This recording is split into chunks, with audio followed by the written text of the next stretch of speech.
Shalom, shalom. You finna check the feed? Yeah, check it for me, bro. Sure. Okay. Make sure we're good.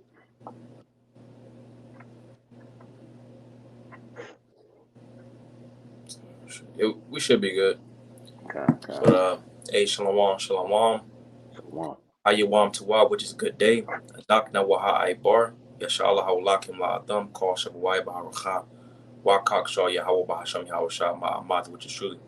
Hey, with the Hebrew Israelites coming to you week in and week out through the spirit and power of Yahweh Bahasham Yahweh to preach to you so called Negroes, Latinos, Native Americans, West Indian Saints, and Israelite foreigners. Nachamatam Kaya Hamlak Watashamayim Korah. Repent, yea, for the kingdom of heaven is at hand. First and foremost, before we get started, we can go ahead and say, Call Halayim La, Yahweh, Bahasham, Yahweh Shah, Bahasham, Chakodash. A double honor to the elders and the apostles of Great Millstone that taught us the truth and rule well. And much respect to you brothers that are preaching the truth with our righteousness. And sincerely, Shalom, Shalom. Shalom. So pretty much, as we always go into, we're going into prophecy because we can see the plagues of Egypt happening again. The gas prices are going up. This devil Esau is trying to maintain his grips um, and control. But that's not allotted to happen. In these last days, Mm-hmm. we can start with that article. Con. It's an article from ABC News. It reads, "Why are gas prices rising? Experts point to extreme heat and oil production costs." So stuff is getting more expensive, and then everything being interconnected, everything is pretty much a domino effect. And then also it said the heat, because the heat is affecting the gas, and then also it's affecting the food. So pretty much it's like I want to say a trifecta, but it's like a domino effect. So everything is getting affected. Pretty much this place is being imploded. You know. Right. Because when you go into that, man, the gas, the the oil prices affect diesel, they affect gasoline, they affect jet fuel, right? So all these things going into uh, different commerce and the famine that's about to come upon America as well, man. Because as the brother Mm-hmm. said, food has to get delivered, all the various medical equipment needs to be delivered. All these things are tied to the gas prices and the oil prices and the access to the gas and the oil. So that's what's going to lead to a lot of these plagues, to start to come upon America, man. Mm-hmm. And we keep going in that. So continuing on, it reads, drivers are in for another headache at the pump as U.S. gas prices continue to rise. The national average for gas prices stood at about 3.78 per gallon on Tuesday, about 25 cents higher than seen 1 month ago, according Kind, to cause North. it was one day when I was probably like a week to where gas was probably like 330, and out of nowhere it shot to like 350, and now it's up like 360, 370. You Hmm. know, which this is going to affect. All right, it's 370, so that's a couple of dollars. People already don't got a couple of dollars to spare. So that's going to affect. People's already making life decisions. Right. Before now. But it's going to be worse. Soon come. Okay. It reads, while today's gas prices at the pump remain far lower than they were last year, when energy costs soared worldwide in the months following Russia's invasion of Ukraine, experts say such a jump is unusual. They say usually it takes a hurricane to move prices that much, Mm-hmm. said the AAA spokesman, who said the rise is especially interesting as fewer people are fueling up their cars this summer compared to years past. Mm-hmm. In the U.S., gasoline prices are highly dependent on crude oil. West Texas Intermediate crude, the U.S. benchmark, has stayed above $80 per barrel since Thursday, standing at over 81 as of Tuesday afternoon. That marks a $12 jump since July 3rd, according to the OPIS Global Head of Energy Analysis Tom Closer. So it ain't no more how they used to say like hot girl summers and the traveling summers and everything. The Lord is removing the mirth. It Hmm. ain't gonna be no more traveling. You know. Exactly. And that's going, hyperinflation is going to start as a result, man. Mm-hmm. right? Because it's going to be a lack of goods because the gas prices are going to be so high, and then the prices in the stores are going to continue to rise, man. And Mm-hmm. we see that already. The prices went up, during the pandemic, right? So the prices went up then. They haven't come back now since, right? Because Esau realized I can put the prices up, and if people are willing to buy it, why would I bring it back down, right? Right. So things are just going to continue to increase. Mm-hmm. It says there are a few factors causing oil prices to rise, Gross and Closer say, including global supply production cuts and impacts of this summer's extreme heat on refineries. It says, why are gas prices rising? Blame the heat and production cuts. This summer's record temperatures are partly to blame for the rise in gas prices. While the heat may be keeping people home, it also keeps refineries from making refined product. Right. So it's keeping people from producing what was it, the crude and the oil and stuff like that and gas. Hmm. So it'll be a shortage of that, and also a shortage of food, you know, Right. further pushing a famine of food. Uh, Hey, going into the plagues, man. These extreme temperatures are a plague that's going across the land, man. Right. Right? There ain't no reason for it to be 120 degrees nowhere, man. Right. Right? But that's the Lord, causing all these various weather patterns to change, man. Mm-hmm. It says, Salakia.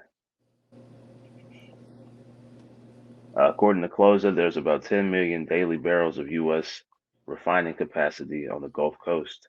The heat wave has caused those refineries to operate below normal capacity, resulting in a loss of hundreds of thousands of barrels each day. And that's we got the food, we got the gas, so people can't travel, but then also, trucking is going to take a major hit too, because that's like one of the backbones. Because you got the freight, you got the trucks, and then you got these ships. So if you don't really have no gas production, that's going to it's going to do something to the backbone of the economy. Which Yep, which trucks run on diesel, but then also you got like trucks that actually use gas. So that's right. that's going to do something to the economy as well, especially like for these businesses. So again, that domino effect, it's going to affect the economy. It's going to further make the dollar crash. That's right. Continuing on. Salakia, what was that? It says the fact that some refineries are struggling has meant that the ones who are able to operate are making really nice profits. He said U.S. domestic demand is about $9 million or 9 million barrels per day, about half a million below expectations for peak summer months. But the country is exporting a lot of gasoline, he added. Beyond the heat, Closer pointed out crude oil supply cuts from the major producing countries in the OPEC alliance. In July, for example, Saudi Arabia started reducing how much oil it sends to the global economy by 1 million barrels each day. Russia is also exporting less, he said. The cuts aren't OPEC wide, Gross noted. As inflation eases, he suspects that better economic prospects may also be putting pressure on oil worldwide.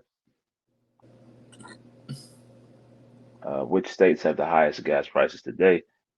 As always, certain parts of the U.S. are facing higher gas prices than others, due to factors ranging from routine maintenance at regional refineries to limited supplies in some states. On Tuesday, according to the AAA, California had the highest gas prices in the nation at an average of $5 per gallon. Washington and Oregon followed by 496 and 492 respectively. Mississippi had the lowest average, about 329 per gallon, followed by 339 in Louisiana and 340 in Alabama. It says, will gas prices continue to climb? It is hard to know what gas prices will look like in the coming weeks, experts say, while relief from the heat can hopefully be expected as we enter the fall. But Gross and Closer pointed out to the risk of hurricanes, which of course lead the refineries to power down. If you could guarantee we're not going to have tropical storm force or hurricane winds in the Gulf of Mexico, I'd say it's going to be clear sailing for the rest of the year. But that's a real fly in the ointment, Closer said, pointing to unprecedented water temperatures in the region has seen recently. Right, going back to the spirit of Yahweh Shem Shai, man. Right, he's causing all these various weather patterns. He's causing all these things, the heating up of the oceans, right? Though he's using Esau to do it, Hmm. right? He all these things are leading to the coming famine, the coming plagues and pestilences, man. Because once they can't start producing oil again, the prices are going to go up, and as a result, as the brother said, these things are just going to trickle down, to your pockets, man. Right? Ultimately, leading to that hyperinflation. Kind of also going into that, being that it's a domino effect, you're gonna have a lot of angry Babylonians. They can't travel, they can't do what they want. So it's gonna Hmm. create the sedition, and also Egyptian against Egyptian. People can get angry, they can get mad. And it's been hella hot. So we're gonna start seeing like more uprisings, more riots. You know, is that pretty much the end of the article? Kind of, that's pretty much it. Yeah. We can hop to Baba Kashak. Could you go to the blue letter and get the word for plague? Uh, Because the Lord, He sent plagues um, to ancient Egypt, and America is modern day Egypt, you know, which Egypt that goes into bondage. Um, the country of America has the Israelites in slavery, so pretty much the Lord is sending the plagues, to deliver the elect, to judge Esau and deliver the elect. uh, this is the word for plague is Strong's H5061. It reads stroke, plague, disease, mark, plague, spot, a stroke or a wound. Mm-hmm. And what the scripture say? It says, "Thy wound is grievous." I'm gonna get that real fast. And then the scripture also it says stroke, right? So Hmm. pretty much, like it says in actually we'll get it. I'm gonna get could you get Second Ezra 15 and I think it's verse 9, verse it's verse 11, and then I'm gonna get this Nahum. Wow, this is Second Ezra chapter 15 and verse 11. But I will bring them with a mighty hand and a stretched out arm, and smite Egypt with plagues as before, and will destroy all the land thereof. Con could you run it back? Second Ezra 15 and verse 11. But I will bring them with a mighty hand and a stretched out arm, Talking and about the smite, Lord's elect. mhm, and smite Egypt with plagues as before, Con and and with when you go into it says stroke. It says stroke disease and a couple other definitions, but stroke going into smite. The Lord smiting Egypt. With the you got the diseases.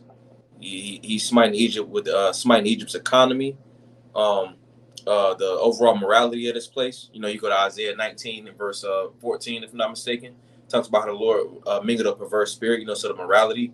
The Lord is smiting Egypt on all fronts. that's right. I got another one. This is Nahum chapter 3 and verse 19, because it said wound. It says, so it says, there is no healing of thy bruise, thy wound is grievous. All that hear the bruit of thee shall clap the hands over thee, for upon whom hath not thy wickedness passed continually. All right, and that bruise, all right, that bruise that can't be healed, it's pretty much you got the economy, you got the morality, the Lord's sending the plagues, and it's not going to be healed. This place is destined to fail. That's why when you go into the definition of America, it's pretty much goes into bitter. That's right. I got one for you. Con. This is the book of Second Ezra chapter 16 and verse 37. Behold, the plagues draw nigh and are not slack. Right? Mm-hmm. So they're coming quickly, right? And they're not gonna ease up, man. Right? We're gonna see these things continue to ramp up, right? Continue to intensify, as we get closer to the end. Con, and It like, reads, my bad. okay, you go ahead. I'm gonna say pretty much like when the 19 happened. something that happened, say like I'm just throwing a number out there, 2 weeks, then 2 weeks, then 2 weeks. But now we seeing almost every day, something, it's not being slack. The Lord Right. is doing a number on Babylon the Great. That's right. It reads, verse 38. As a woman with child in the ninth month bringeth forth her son, with 2 or 3 hours of her birth, great pains compass her womb, which pains when the child cometh forth, they slack not a moment. Even so shall not the plagues be slack to come upon the earth, and the world shall mourn, and sorrow shall come upon it on every side. So as the brother mentioned, man, right? America's getting attacked on all fronts, man, right? These plagues are coming upon America in every facet of life, right? From the as the brother said, the morals of the people, right? The economy, the food, the global relations, all these things are compounding together that are ultimately going to lead to the downfall of this wicked kingdom, man. Con. We could we can go back to Second Ezra 15, from the Okay. top. Okay. Second Ezra 15 and verse 1.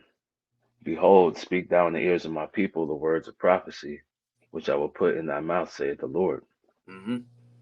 and will cause them to be written in paper, for they are faithful and true. Isaiah 34:16. Everything that's in the scriptures is going to happen. It has happened in history.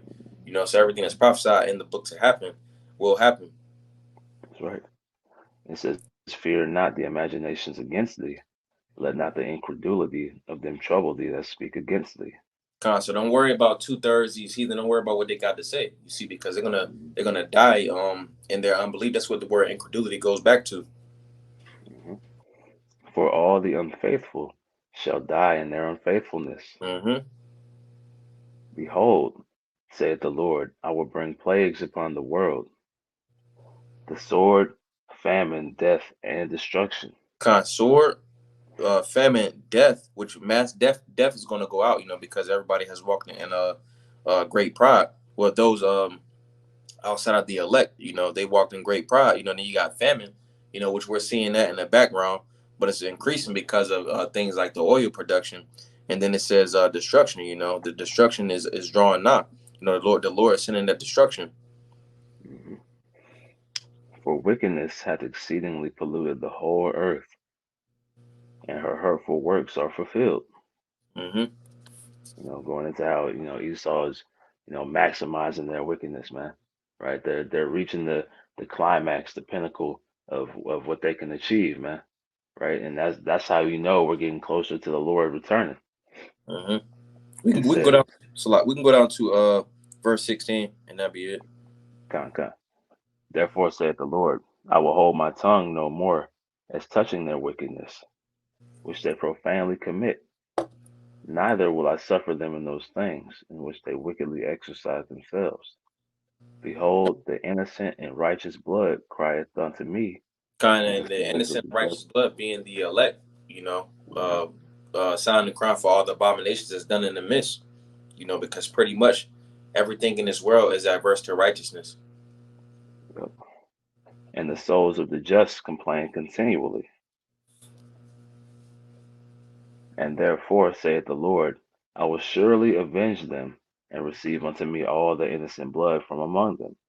Going into the elect, the 144,000 and the 1/3 remnant. Mhm. Behold, verse 10. Behold, my people is led as a flock to the slaughter. I will not suffer them to dwell in the land of Egypt, but I will bring them with a mighty hand and a stretched out arm, and smite Egypt with plagues as before, and will Going into destroy. the strokes, the Lord smiting, and then also the wounds. That the Lord is pretty much smiting Egypt with plagues. All right, and then the ultimate plague being the missiles. God, and will destroy all the land thereof. Mm-hmm. Egypt shall mourn, and the foundation of it shall be smitten with plagues and punishment that the Most High shall bring upon it. Right, and we're seeing those foundations being rooted up, man. Mm-hmm. Right, we're seeing everything that they push in the land. The wickedness is being exposed. The people are, the uproars of the people, as the scriptures talk about. Right, we're seeing all these things come to play, and ultimately, it's going to lead to the implosion. Right, the destruction of the internal of the society, man. Right, and then there's going to be a external destruction from the other nations, man. Hmm. It says, verse 13. They that till the ground shall mourn, for their seed shall fail through the blasting and hail, and with a fearful constellation. Going into that famine, man. Woe to the world and them that dwell therein. Kind of which woe goes into destruction and misery. The destruction to the world. Mhm.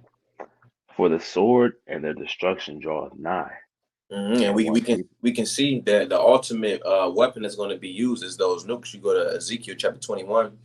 It talks about how the sword is being furbished. You know, should we then make mirth? You see, because the destruction is drawing nigh, and Right. also what you would call like small melee. Like the clashes inside of nations. You know, and nations against nations. We're seeing the uprisings and the different nations pretty much want to battle and war with each other. hmm For the sword and the destruction draweth nigh, and one people shall stand up and fight against another, and swords in their hands. Mm-hmm. For there shall be sedition among men, and invading one another, they So shall. sedition goes into a violent uprising. You got places like Ethiopia, Kawash in the Mhm. scriptures, which is Kush. They pretty much they have a militia group or a coup that's going up against their military. Which they told them to join the military, but they wasn't with that. So we're seeing a lot of infighting and a lot of sedition. Different groups teaming up because they're not really necessarily in agreement with what the government is pushing. Right. You see that in places like France right now. Hmm. They got the various uprisings going on. I think they were going. It was either Lebanon or Libya. It might have been Lebanon. Where Hmm. they lost access to their bank funds. And the people started to uprise against that regime. So we're seeing these things start to ramp up throughout the earth, man. That spirit, of sedition is coming all over the place, and it's going to culminate in Babylon the Great, at its greatest. It says, "A man shall have." That's like verse 18, Second Ezra Listen, 15. I was like 15 and 16. Yeah. For there shall be sedition among men, and invading one another.